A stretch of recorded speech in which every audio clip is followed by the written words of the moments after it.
And then keep it going for our last storyteller, for Emma Horn. Big round of applause for Emma Horn. Come on, one more time for Emma Horn. There we go.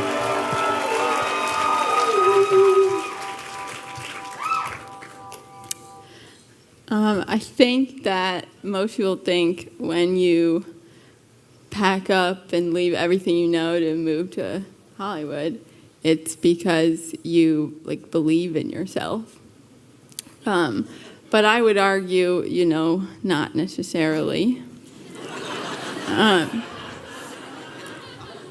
Soon after I arrived in Los Angeles, I responded to a job posting from a man who needed a driver for his ice cream truck.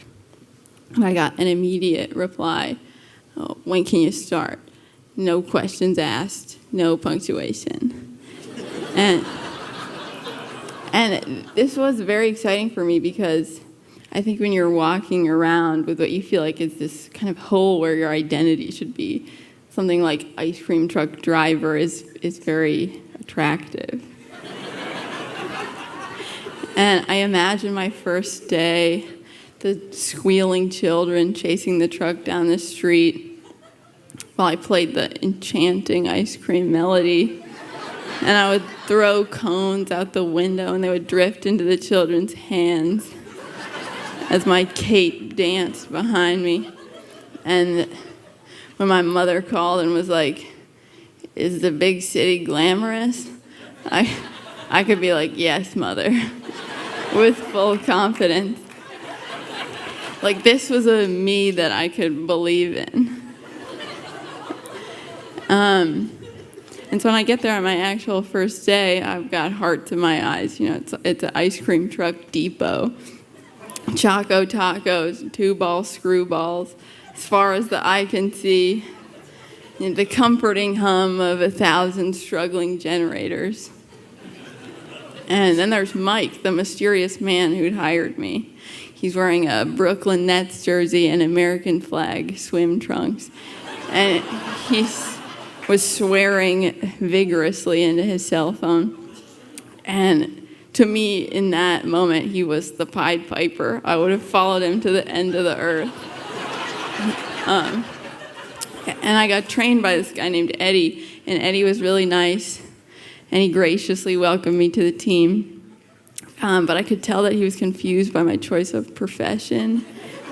I could see him thinking, this ice cream truck gig is for guys like me who want to get paid in cash so we can continue to get our disability checks because we're legally blind. But he was nice, and he showed me some of the good spots. And soon it was time for me to set out on my own. I had never driven anything bigger than my Kia before, but luckily Mike didn't give a drop of a shit.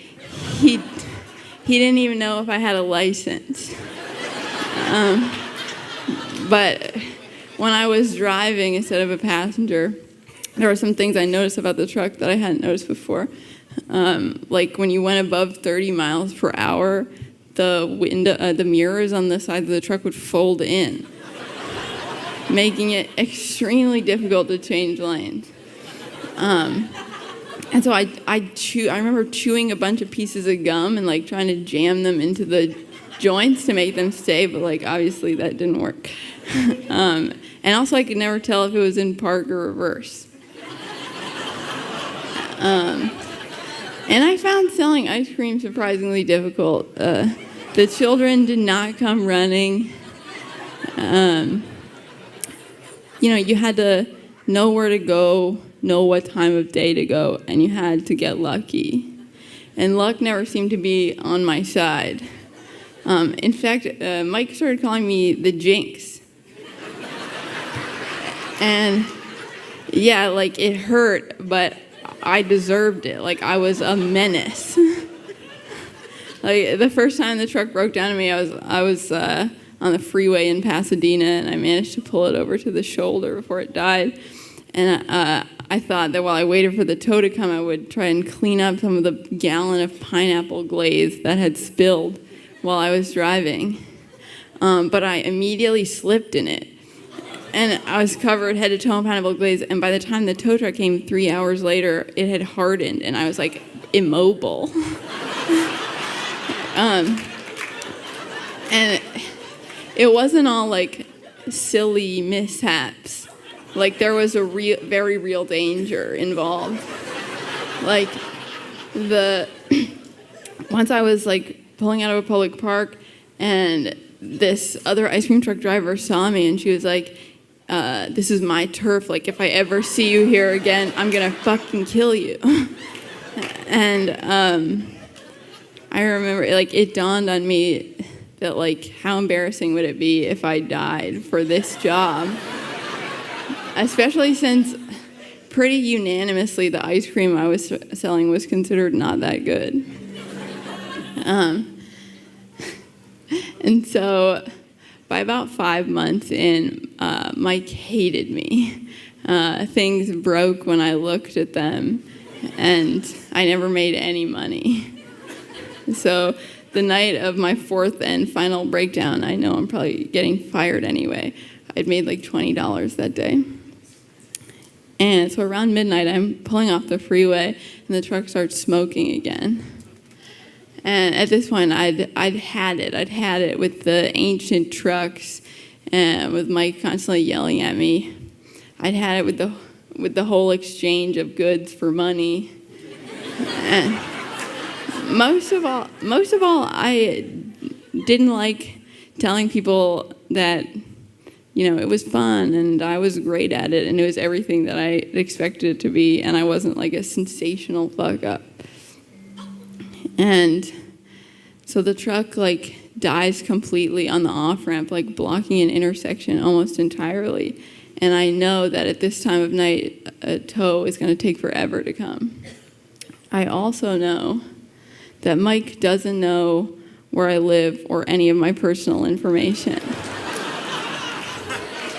And so the cars start piling up behind me, honking loudly, and I'm just sitting there with like the vents blowing engine smoke into my face. And this kind of like Zen calm comes over me. It's like an out-of-body thing almost. And I get out of the truck and I lock the doors and I walk away.